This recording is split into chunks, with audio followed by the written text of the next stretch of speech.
ಅಮ್ಮ, ಅಣ್ಣನವರ ದೇಹ ಸ್ಥಿತಿ ಅಷ್ಟೊಂದು ಹದಗೆಟ್ಟಿದೆಯೇ? ದೇವರ ಮೇಲೆ ಬರ ಹಾಕಿ ನೀವು ಔಷಧಿ ಕೊಡಿ, ಅವನಿಚ್ಛೆಯಂತೆ ಆಗಲಿ. ಅಚ್ಯುತ,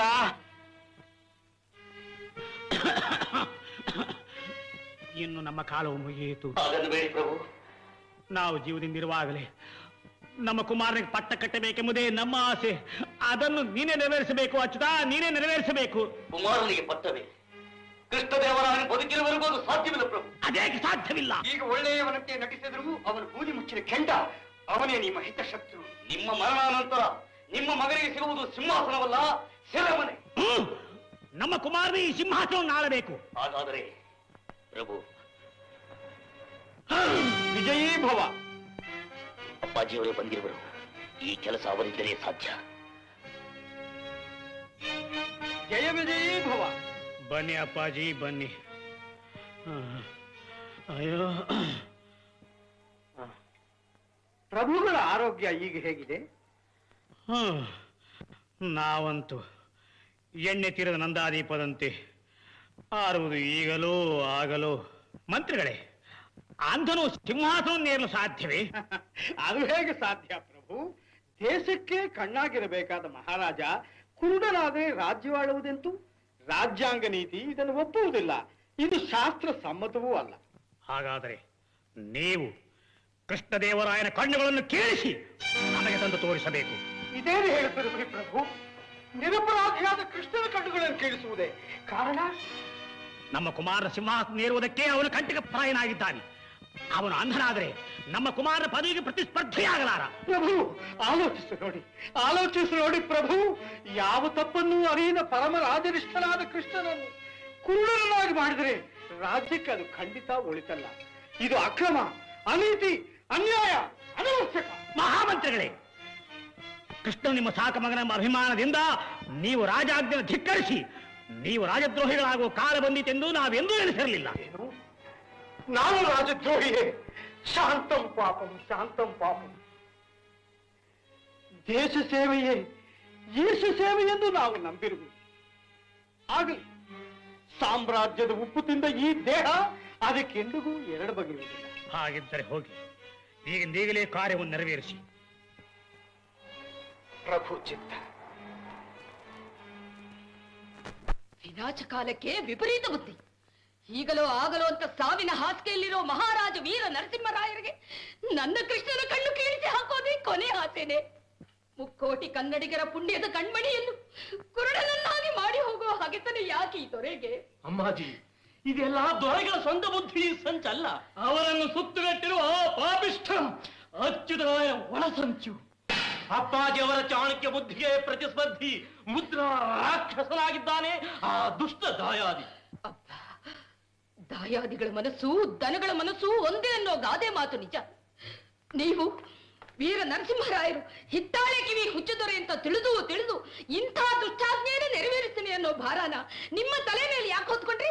ಕಮಲ, ನಾವು ಈ ಸಾಮ್ರಾಜ್ಯದ ಉಪ್ಪನ್ನು ತಿಂದೇ ಮುಪ್ಪಾಗುತ್ತಿರುವ ಸ್ವಾಮಿ ಸೇವಕರು. ಸ್ವಾಮಿ ಆಜ್ಞೆ ತಪ್ಪೋ ಸರಿಯೋ ಅದರ ವಿಮರ್ಶೆಯನ್ನು ಪಂಪ ವಿರೂಪಾಕ್ಷನಿಗೆ ಒಪ್ಪಿಸಿದ್ದೇವೆ. ಮಹಾರಾಜಾಧಿರಾಜ ವೀರ ನರಸಿಂಹರಾಯರ ಕೊನೆ ಆಸೆಯನ್ನು ನೆರವೇರಿಸುವುದೆಷ್ಟೋ ಅಷ್ಟೇ ನಮ್ಮ ಕರ್ತವ್ಯ. ಹಾಗಾದರೆ ಇದು ನಿಮ್ಮ ನಿರ್ಧಾರವೇ? ಕರ್ತವ್ಯ ಭ್ರಷ್ಟರಿಗೆ ನಮ್ಮ ನಾಡಿನಲ್ಲಿ ಬಾಳಿ ಬದುಕಲು ಸ್ಥಳವಿಲ್ಲ ಕಮಲ. ಸ್ಥಳವಿಲ್ಲದಿದ್ದರೆ ಬೇಡ, ನಡೆಯಿರಿ. ನೀವು, ನಾನು, ಕೃಷ್ಣ, ಗೋವಿಂದ, ತಿಮ್ಮಣ್ಣ ಐವರು ಎಲ್ಲಿಯಾದರೂ ತಲೆಮರೆಸಿಕೊಂಡು ಹೊರಟು ಹೋಗೋಣ. ಈ ಅನರ್ಥಕಾರಿ ಆಡಳಿತದಲ್ಲಿ ಮೃಷ್ಟಾನ್ನವನ್ನು ತಿಂದು ಬಾಳುವುದಕ್ಕಿಂತ ಅಡವಿಯ ಮೃಗ ಪಕ್ಷಿಗಳೊಡನೆ ಸೇರಿಕೊಂಡು ಗೆಡ್ಡ ಗೆಣಸುಗಳನ್ನು ತಿಂದು ಜೀವಿಸೋಣ. ನಡೆಯಿರಿ. ಕಮಲ, ಹಿಂದೂ ಧರ್ಮದ ಹಿನ್ನೆಲೆಯಾದ ಈ ವಿಜಯನಗರ ಸಾಮ್ರಾಜ್ಯವೇ ನಮ್ಮ ಜೀವಮಾನದ ಮೋಕ್ಷಧಾಮ. ಇಲ್ಲಿಯ ಪ್ರಭುತ್ವದ ಶ್ರೇಯಸ್ಸೇ ನಮ್ಮ ಯಶಸ್ಸು. ಹಾಗಾದ ಮೇಲೆ ನಿಮ್ಮ ಮನಸ್ಸನ್ನು ಮಾರ್ಪಡಿಸಿಕೊಳ್ಳಿ. ನನ್ನ ಕಣ್ಣುಗಳನ್ನು ಕಿತ್ತುಕೊಟ್ಟು ನಿಮ್ಮ ಕರ್ತವ್ಯ ನಿಷ್ಠೆಯನ್ನು ಉಳಿಸಿಕೊಳ್ಳಿ. ಕಮಲ, ಇಲ್ಲಿ ನೋಡಿ, ಈ ನಮ್ಮ ಮಕ್ಕಳ ಕಣ್ಣುಗಳನ್ನು ಕಿತ್ತುಕೊಡಿ. ಕಮಲ, ಇಲ್ಲ, ನಿಮ್ಮ ಕಣ್ಣುಗಳನ್ನೇ ಕಿತ್ತುಕೊಟ್ಟು ನಿಮ್ಮ ರಾಜಭಕ್ತಿಯನ್ನು ಪ್ರದರ್ಶಿಸಿ. ಆದರೆ ನನ್ನ ಕೃಷ್ಣನ ಕಣ್ಣುಗಳನ್ನು ಮಾತ್ರ ಕೀಳಿಸಬೇಡಿ. ಈ ಕೈಗಳನ್ನು ಕತ್ತರಿಸಿ. ಅಂದು ನೀವು ರಾಣಿ ನಾಗಲಾಂಬಾದೇವಿಯವರಿಗೆ ಕೊಟ್ಟ ಭಾಷೆಯನ್ನು ಮಾತ್ರ ಮರೆಯಬೇಡಿ. ನಮ್ಮ ಹಿಂದೂ ಧರ್ಮ ಸಾಮ್ರಾಜ್ಯ ಅನ್ಯಾಸ ಆಕ್ರಾಂತವಾಗುವುದಕ್ಕೆ ಮಾತ್ರ ಅವಕಾಶ ಕೊಡಬೇಡಿ, ಅವಕಾಶ ಕೊಡಬೇಡಿ. ಅಮ್ಮಾಜಿ, ಅಮ್ಮಾಜಿ, ಅಮ್ಮಾಜಿ, ಏನಿದು? ನಡೆದುದಾದ್ರೂ ಏನು? ಹೇಳಿ ಅಮ್ಮಾಜಿ, ಹೇಳಿ ಅಮ್ಮಾಜಿ. ಗೋವಿಂದ, ತಿಮ್ಮಣ್ಣ, ಯಾಕೆಲ್ಲ ಮೌನವಾಗಿದ್ದೀರಿ? ನಾವು ಬಂದರೆ ಬಾ ಎಂದು ಆದರಿಸುತ್ತಿದ್ದ ಅಮ್ಮಾಜಿಯವರು ಇಂದೇಕೆ ಹೀಗೆ ಮೌನ ತಾಳಿದ್ದಾರೆ? ಹೇಳು ಗೋವಿಂದ. ತಿಮ್ಮಣ್ಣ, ಅಪ್ಪಾಜಿ, ಅಪ್ಪಾಜಿ, ನಿಮ್ಮ ಕಣ್ಣಲ್ಲಿ ನೀರು, ನಿಮ್ಮ ಕಣ್ಣಲ್ಲಿ ನೀರು. ಮಹಾಪ್ರಳಯವೇ ಬಂದು ವಿಜಯನಗರ ಸಾಮ್ರಾಜ್ಯದ ಬುನಾದಿಯನ್ನೇ ಅಲುಗಾಡಿಸಿದರು. ಅದನ್ನು ಎದುರಿಸಿ ನಿಲ್ಲುವ ನಿಮ್ಮಂತಹ ಧೀಮಂತ ಮೂರ್ತಿಯ ಕಣ್ಣಲ್ಲಿ ನೀರು. ಹೇಳಿ, ಏನು ಕಾರಣ? ಯಾರಿಂದ ನಿಮ್ಮ ಕಣ್ಣು ಅಲಿಗಳಲ್ಲಿ ಕಂಬನಿ ತುಂಬಿ ಚಿಮ್ಮುತ್ತಿದೆ? ಅವರು ಮಿತ್ರ ವರ್ಗದವರೇ ಆಗಿದ್ದರೂ ಸರಿ, ಶತ್ರು ವರ್ಗದವರೇ ಆಗಿದ್ದರೂ ಸರಿ, ತಕ್ಕ ಶಾಸ್ತಿ ಮಾಡುತ್ತೇವೆ. ಹೇಳಿ. ನಾವೇನೆಂದು ಹೇಳೋಣ ಕೃಷ್ಣ? ಕಿರೀಟವೇ ತಲೆಯನ್ನು ತಿನ್ನುತ್ತಿದೆ, ಪ್ರಾಮಾಣಿಕತೆಯೇ ಪ್ರಾಣಾಪಾಯಕಾರಿಯಾಗಿದೆ, ಕರಳಿ ಗರಗಸವಾಗಿ ಕೊರಳು ಕೊಯ್ಯುತ್ತಿದೆ ಕೃಷ್ಣ, ಕೊರಳು ಕೊಯ್ಯುತ್ತಿದೆ. ಅಮ್ಮಾಜಿ, ಮುಚ್ಚು ಮಾತಾಡಬೇಡಿ, ಬಿಚ್ಚು ಮಾತಿನಿಂದ ಹೇಳಿ. ನಾವು ಜೀವಂತವಾಗಿರುವ ತನಕ ನೀವು ಎಂದೂ ಯಾವುದಕ್ಕೂ ಕಣ್ಣೀರಿಡಕೂಡದು. ಹೇಳಿ, ನಡೆದದ್ದಾದ್ರೂ ಏನು? ನಿಮ್ಮ ಅಣ್ಣಂದಿರು, ನಿಮ್ಮ ಅಯ್ಯೋ, ನಾ ಹೇಳಲಾರೆ. ನನ್ನ ಅಣ್ಣಂದಿರು, ಅವರು ಅತೀವ್ರ ಅನಾರೋಗ್ಯದಲ್ಲಿದ್ದರು. ಈಗ ಇನ್ನೂ ಸತ್ತಿಲ್ಲ. ಸಾಯುವ ಮುನ್ನ ನಿನ್ನ ಕಣ್ಣುಗಳನ್ನು ನಿನ್ನ ಅಪ್ಪಾಜಿಯವರೇ ಕೀಳಿಸಿ ಅವರಿಗೆ ತೋರಿಸಬೇಕಂತ. ಅಪ್ಪಾಜಿ, ಈ ಅಕಾರ್ಯವೇ ಮಹಾರಾಜರ ಕೊನೆಯ ಆಸೆಯಂತೆ, ನಿನ್ನ ಅಪ್ಪಾಜಿಯವರೇ ಮಾಡಬೇಕಾದ ಕರ್ತವ್ಯವಂತೆ.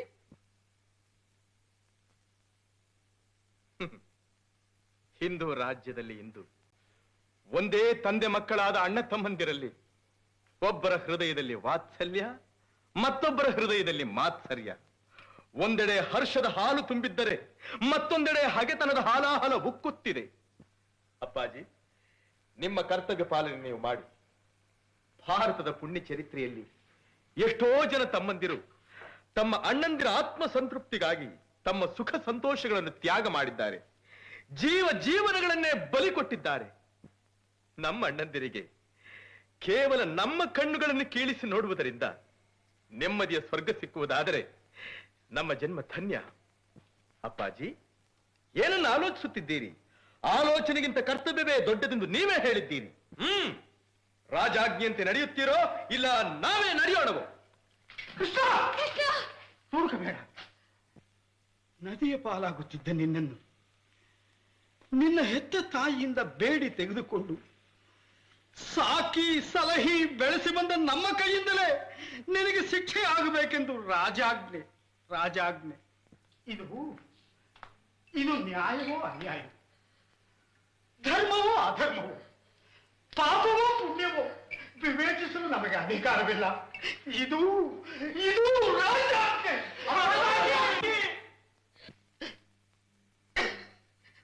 ಸ್ವಯಂ ನಾವೇ ನಿನ್ನ ಕಣ್ಣುಗಳನ್ನು ಕಿತ್ತು ಬಿಡುತ್ತೇವೆ. ಕೆಲಸ ಮಾಡಬೇಡಿ.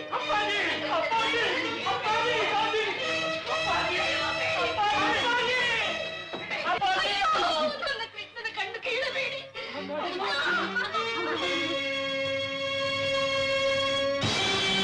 ಅಯ್ಯೋ, ನೋಡಲಾರೆ.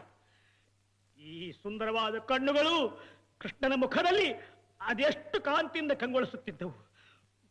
ಪಾಪ, ಈಗ ತಮ್ಮಾಜಿಯು ಅಂಧನಾಗಿ ಅದೆಷ್ಟು ಕಷ್ಟಪಡುತ್ತಿರುವನೋ. ಅಯ್ಯೋ. ಅಣ್ಣಾಜಿ, ನಿಮ್ಮ ಕುಮಾರನು ಪಟ್ಟಕ್ಕೆ ಬರಬೇಕೆಂದು ಕೃಷ್ಣನ ಕಣ್ಣುಗಳನ್ನು ಕೀಳಿಸಲು ನೀವೇ ಆಣತಿ ಕೊಟ್ಟು ಈಗ ನೀವೇ ಕಣ್ಣೀರಿಡುತ್ತಿದ್ದೀರಲ್ಲ ಅಣ್ಣಾಜಿ. ನಾವೇ ಆಣತಿ ಕೊಟ್ಟವಲ್ಲವೇ? ಹೌದು, ಅವನಿಗೆ ಹಾಗೆ ಆಗತಕ್ಕದ್ದು. ಮಹಾಪ್ರಭು, ಅನಾಹುತ. ರಾಜಕುಮಾರರು ಉದ್ಯಾನವನದಲ್ಲಿ ಆಡುತ್ತಿದ್ದಾಗ ಸರ್ಪವು ಕಚ್ಚಿ ಕುಮಾರರು ಮೃತರಾದರು.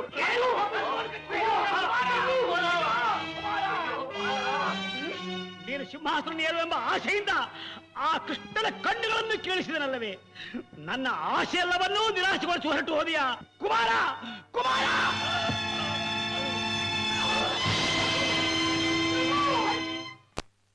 ಭಗವಾನ್ ವ್ಯಾಸತೀರ್ಥರೇ ಮತ್ತು ರಾಜಸಭಾಭೂಷಣರೇ, ವಿಜಯನಗರ ಚಕ್ರವರ್ತಿಗಳಾಗಿದ್ದ ಎರಡನೇ ವೀರನರಸಿಂಹರಾಯರು ಮತ್ತು ಅವರ ಕುಮಾರ ಈಶ್ವರರಾಯರು ಸ್ವರ್ಗಸ್ಥರಾದರು.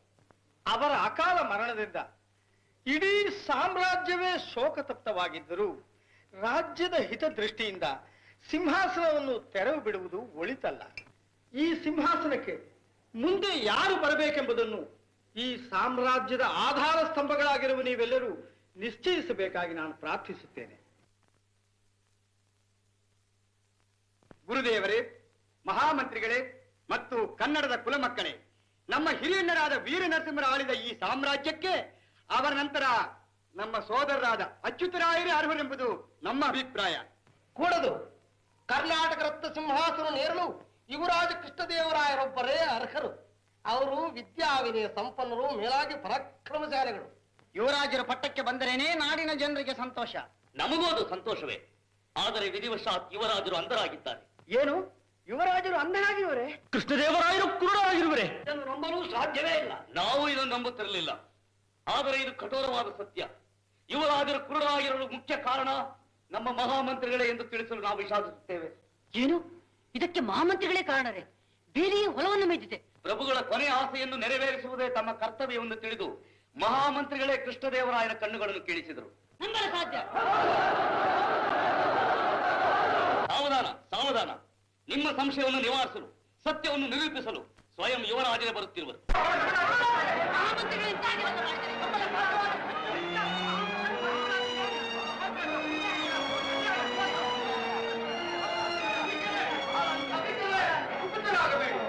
ಶಾಂತಚಿತ್ತರಾಗಿ ಆಲೈಸಿ.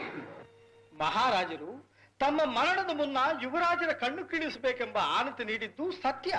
ಆದರೆ ಆ ಆಜ್ಞೆಯನ್ನು ನೆರವೇರಿಸುವುದು ದೇಶದ ಹಿತದೃಷ್ಟಿಯಿಂದ ಒಳ್ಳೆಯದಲ್ಲವೆಂದು ನನಗೆ ಗೊತ್ತಿತ್ತು. ದೇಶ ಸೇವೆಯೇ ಈಶ ಸೇವೆ ಎಂದು ನಂಬಿರುವ ನಾವು ದೇಶದ ಹಿತಕ್ಕೋಸ್ಕರ ಮಹಾರಾಜರ ಆಜ್ಞೆಯನ್ನು ಮೀರಲೇಬೇಕಾಯಿತು. ಅರಸರಿಗೆ ಸಮಾಧಾನವೂ ಆಗಬೇಕು, ಯುವರಾಜರ ಕಣ್ಣು ಉಳಿಬೇಕು.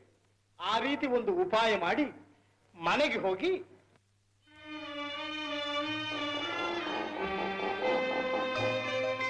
ಇದೆಲ್ಲ ಏನಪ್ಪಾಜಿ? ಇದು ನೆಲಮಾಳಿಗೆಯ ದಾರಿ. ನೇರವಾಗಿ ರಾಜಗುರು ವ್ಯಾಸತೀರ್ಥರ ಮಠಕ್ಕೆ ಹೋಗು. ನಾನು ಹೇಳಿ ಕಳಿಸುವ ತನಕ ಅವರ ಸನ್ನಿಧಾನದಲ್ಲಿ ರಹಸ್ಯವಾಗಿರು. ಹಾಗಾದರೆ ನೀವು ನಮ್ಮ ಕಣ್ಣುಗಳನ್ನು ತೆಗೆಯುವುದಿಲ್ಲವೇ ಅಪ್ಪಾಜಿ? ಇಲ್ಲ. ಅಲ್ಲಿ ನೋಡು, ಈ ಮೇಕೆಯ ಕಣ್ಣುಗಳನ್ನು ಮಹಾರಾಜರಿಗೆ ತೋರಿಸಿ ಅವರ ಆಸೆಯನ್ನು ಪೂರೈಸುತ್ತೇವೆ. ಇನ್ನು ನೀನು ಹೊರಡು.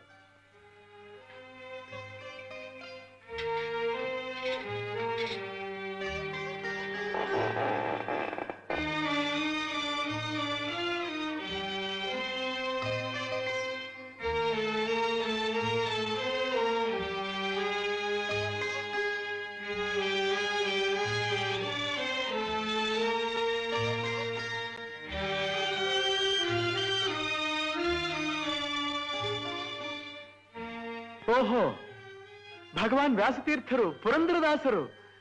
ಭಗವಾನ್ ನಾರಾಯಣ ನಾರಾಯಣ. ಏನಿದೆ ಆಶ್ಚರ್ಯ?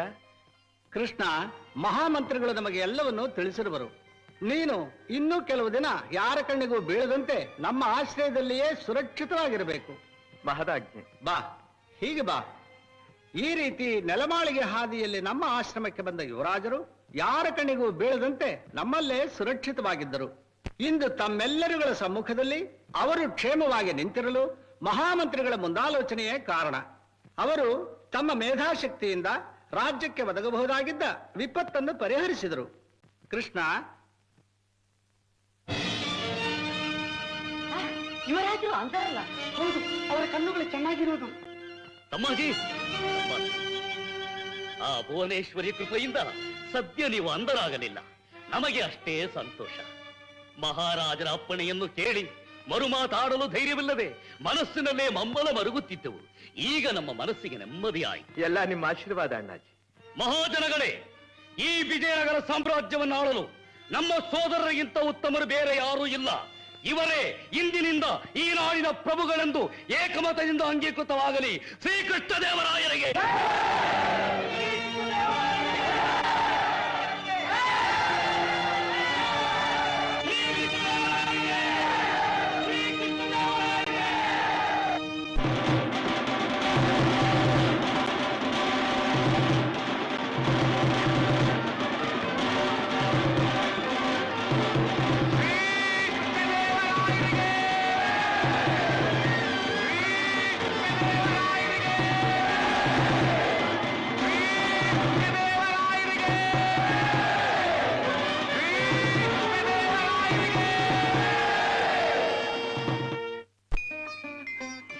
ದಯಮಾಡಿಸಬೇಕು.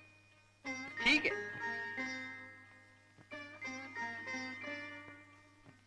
ಹೀಗೆ ದಯಮಾಡಿಸಬೇಕು.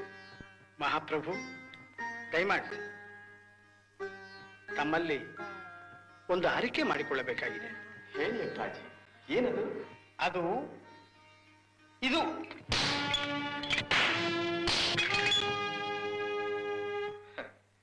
ಅಪ್ಪಾಜಿ, ನಾವು ಸಣ್ಣ ಹುಡುಗರಾಗಿದ್ದಾಗಲೂ ಸಹ ನಮ್ಮ ಯಾವುದೇ ತಪ್ಪಿಗೂ ಒಂದು ಸಲವೂ ದಂಡಿಸದೇ ಇದ್ದ ನಿಮ್ಮ ಕೈಗಳು ಇಂದು ನಮ್ಮ ಕೆನ್ನೆಗೆ ಹೊಡೆದುವೆಂದರೆ ಇದು ತಮಗೆ ನಮ್ಮಲ್ಲಿರುವ ಪ್ರೀತಿಯ ಪರಾಕಾಷ್ಠತೆಯ ಸಂಕೇತ. ಅಪ್ಪಾಜಿ, ಇಂದು ನಿಜವಾಗಿಯೂ ನಾವು ಧನ್ಯರು. ನಿಮ್ಮ ಈ ಏಟುಗಳಲ್ಲಿ ಯಾವುದೋ ಆಂತರಿಕ ಅರ್ಥ ಅಡಗಿದೆ ಎಂಬುದನ್ನು ನಾವು ಅರಿತಿರಬೇಕು. ಭಲೇ ಕೃಷ್ಣ, ಏಟು ಬಿದ್ದೊಡನೆ ಎಲ್ಲಿ ಸಿಟ್ಟುಗೇಳುವೆಯೋ ಎಂದು ಯೋಚಿಸಿದ್ದೆವು. ನೀನು ಈಗ ಕರ್ನಾಟಕ ರತ್ನ ಸಿಂಹಾಸನವನ್ನು ಏರುವುದರಲ್ಲಿದ್ದೀಯ. ಇಂದಿನಿಂದ ನ್ಯಾಯ, ನೀತಿ, ಧರ್ಮ ಇವುಗಳನ್ನು ರಕ್ಷಿಸುವ ಭಾರ ನಿನ್ನದಾಗಿದೆ. ಅವುಗಳನ್ನು ಪಾಲಿಸುವುದರಲ್ಲಿ ನೀನು ಅನುಭವಿಸಬಹುದಾದ ನೋವಿನ ನೆನಪನ್ನು ನಿನಗೆ ಮಾಡಿಕೊಡುವುದೇ ಈ 3 ಏಟುಗಳ ಉದ್ದೇಶ. ನೀನು ಸಿಂಹಾಸನವೇರಿದ ಬಳಿಕ ನಾಡಿನ ಪ್ರಭು, ನಾವು ಮಂತ್ರಿಗಳು. ಅನಂತರ ಹೇಳಲಾಗುವುದಿಲ್ಲವೆಂದು ಈಗಲೇ ಹೇಳಿದೆ. ನಿಮ್ಮಂತಹ ಮೇಧಾವಿಗಳು ನಮಗೆ ಮಾರ್ಗದರ್ಶಕರಾಗಿರುವುದು ನಮ್ಮ ಸೌಭಾಗ್ಯ ಅಪ್ಪಾಜಿ. ನ್ಯಾಯ, ನೀತಿ, ಧರ್ಮಗಳ ಪರಿಪಾಲನೆಯಲ್ಲಿ ನೀವಿಂದು ಕಲಿಸಿದ ರಾಜನೀತಿಯ ಪಾಠ ನಮಗೆಂದೂ ದಾರಿದೀಪವಾಗಿರಲಿ.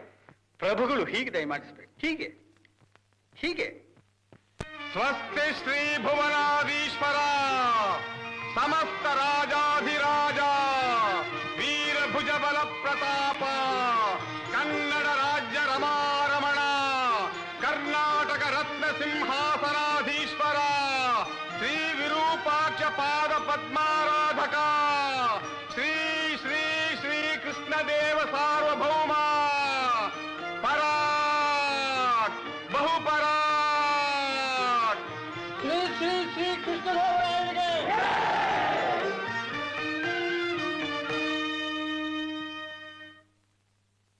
ರಾಜಪರಮೇಶ್ವರ, ನೀವು ನಿಮ್ಮ ಸಾಮ್ರಾಜ್ಯದ ಸ್ವಾಮಿಯಾಗುವುದಲ್ಲದೆ ನಿಮ್ಮ ಪ್ರಜೆಗಳ ತಂದೆ, ತಾಯಿ, ದಾಸ ಇದನ್ನು ಚೆನ್ನಾಗಿ ನೆನಪಿಡಿ. ಅತೃಪ್ತನಾದ ಪ್ರಜೆ ಪ್ರಭುತ್ವದ ಪರಮವೈರಿ ಎಂಬುದನ್ನು ಅರಿತು ಪ್ರಜೆಗಳ ಸುಖಶಾಂತಿಗಳಿಗಾಗಿ ಸದಾ ಪರಿಶ್ರಮಿಸಿ. ದುಷ್ಟ ಶಿಕ್ಷೆ, ಶಿಷ್ಟ ರಕ್ಷೆ ನಿಮ್ಮ ಆದ್ಯ ಕರ್ತವ್ಯ. ನೀವು ಧರ್ಮ ಮಾರ್ಗದಲ್ಲಿ ನಡೆದು ರಾಜ್ಯಕ್ಕೆ ನಲ್ಮೆಯನ್ನು ತನ್ನಿ. ಈ ಹೊನ್ನಾಡಿನಲ್ಲಿ ಮತ್ತೆ ಸುವರ್ಣ ವೃಷ್ಟಿ ಕರೆಯಲಿ. ಯತೀಂದ್ರ ಭಗವಾನ್ ವ್ಯಾಸತೀರ್ಥರೇ, ಮಹಾಮಂತ್ರಿಗಳೇ ಮತ್ತು ಸಭಾಸದರೇ, ಯಾವ ಜನ್ಮದ ಪುಣ್ಯದಿಂದಲೂ ಇಂದು ನಾವು ಈ ಮಹಾ ಸಾಮ್ರಾಜ್ಯದ ಸೂತ್ರಧಾರಕರಾಗಿದ್ದೇವೆ. ಭಗವಾನ್ ವ್ಯಾಸತೀರ್ಥರು ಅಪ್ಪಣೆ ಕೊಡಿಸಿದಂತೆ ಪ್ರಜಾಹಿತಕ್ಕಾಗಿ ಪಾಡುಪಡುವ ಪಣವನ್ನು ನಾವು ತೊಡುತ್ತೇವೆ. ನಾವು ರಾಜ್ಯಾಭಿಷಿಕ್ತರಾದ ಈ ಶುಭ ಸಂದರ್ಭದಲ್ಲಿ ನಮ್ಮ ಸೋದರರಾದ ಅಚ್ಯುತರಾಯ ರಂಗರಾಯರನ್ನು ಚಂದ್ರಗಿರಿ ಸಂಸ್ಥಾನದ ಆಡಳಿತವನ್ನು ನೋಡಿಕೊಳ್ಳಲು ನೇಮಿಸಿದ್ದೇವೆ. ಪ್ರಭುಗಳು ಸಿಂಹಾಸನವನ್ನು ಅಲಂಕರಿಸಿದ್ರಿಂದ ಇಂದು ಪ್ರಜೆಗಳಿಗೆ ತಂದೆ ದೊರಕಿದಂತಾಯಿತು. ಆದರೆ ಅವರಿಗೆ ತಾಯಿಯ ಪ್ರೇಮವು ಬೇಕಲ್ಲವೇ? ಆದ್ದರಿಂದ ಸಕಲ ಗುಣ ಸಂಪನ್ನೆಯಾದ ಈ ರಾಜಕುಲಕ್ಕೆ ತಕ್ಕಂತೆ ಅನುರೂಪಳಾದ ರಾಜಕುಮಾರಿಯನ್ನು ಆರಿಸಿ ಆಕೆಯನ್ನು ಪಟ್ಟದರಸಿಯನ್ನಾಗಿ ಮಾಡಿಕೊಳ್ಳಬೇಕೆಂಬುದು ನಮ್ಮ ವಿನಂತಿ.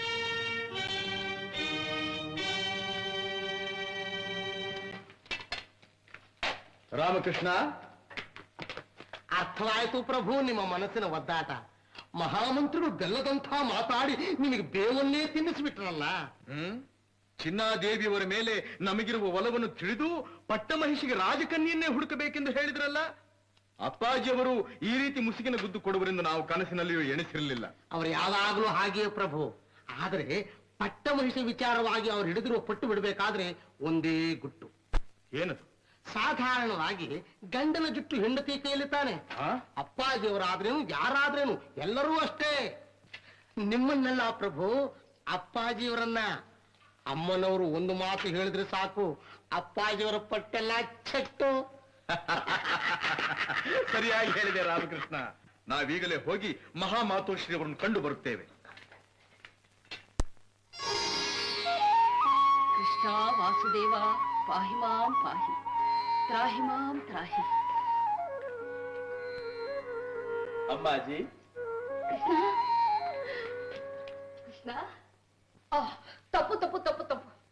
ಕರ್ನಾಟಕ ರತ್ನ ಸಿಂಹಾಸನಾಧೀಶ್ವರ ಶ್ರೀಮನ್ ಮಹಾರಾಜಾಧಿರಾಜ ಶ್ರೀ ಶ್ರೀ ಶ್ರೀ ಕೃಷ್ಣದೇವರಾಯರು ಬನ್ನಿ ಬನ್ನಿ ಬನ್ನಿ, ಹೀಗೆ ಬನ್ನಿ, ದಯಮಾಡಿಸಿ ಈ ಪೀಠದಲ್ಲಿ ಅಲಂಕರಿಸಿ.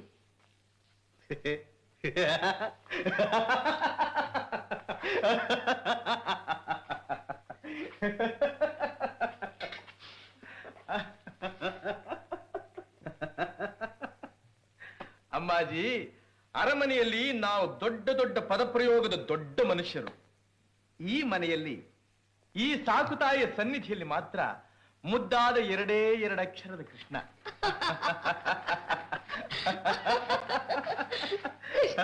ಕೃಷ್ಣ ಅಮ್ಮಾಜಿ ಅಮ್ಮಾಜಿ, ರಾಜಕಾರ್ಯದಲ್ಲಿ ದಣಿದು ಬಂದ ಈ ನಿಮ್ಮ ಕೃಷ್ಣನಿಗೆ ಎಲ್ಲಿ ನಿಮ್ಮ ಕೈಯಾರೆ ಅಲ್ವೋ ಕೃಷ್ಣ? ಇಷ್ಟು ದೊಡ್ಡ ರಾಜ್ಯದ ದೊರೆರಾಯನಾದರೂ ಈ ಸಾಕುತಾಯಿಯಲ್ಲಿ ಬಾಲ್ಯದ ನೆನಪನ್ನು ಇನ್ನೂ ಮರೆತಿಲ್ವೇ ನೀನು? ತಗೋ ಕೃಷ್ಣ.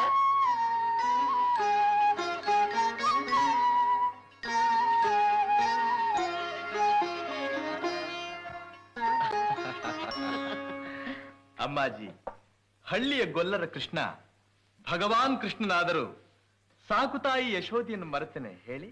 ಇಲ್ಲ, ಮರೆಯಲಿಲ್ಲ. ನೀನು ಆ ಯಶೋದಾನಂದನ ಮುದ್ದು ಕೃಷ್ಣನಂತೆಯೇ ಯಶೋವಂತನಾಗಿ ಬಾಳಪ್ಪ.